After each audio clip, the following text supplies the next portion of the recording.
Welcome back to MMA Al Dente. I'm picking Steven Peterson to defeat Lucas Alexander.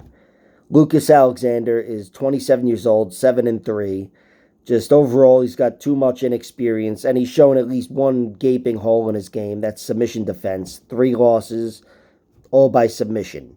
One of them to Joe Anderson Brito, and the other two to good submission artists at the very least, but still not at the UFC level. And Steven Peterson, even though he doesn't have the most impressive record, it's deceptively impressive, and he is definitely in his prime right now and fighting as well as he ever has.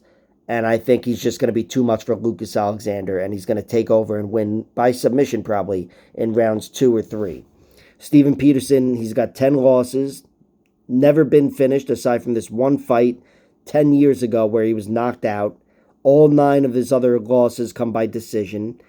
And we've seen him fight hard for 15 minutes, sometimes in a shittier effort, like on the Contender Series a few times, and sometimes for a war, like against Julian Erosa in his last fight. You know, he's lost to plenty of good fighters, Leandro Higo, Brandon Davis, Julian Erosa, whoever the hell else, Alex Caceres, but he's shown that he's competitive with all these guys. I haven't seen that from Lucas Alexander, and I'll admit there's forgiveness getting smoked by a guy like Joe Anderson Brito, especially on short notice. But Joe Anderson Brito is especially athletic, and that's not a win that I think Steven Peterson can duplicate. He could win by first round submission, I guess, but it'd have to be in like the 4th or 5th minute, I would think.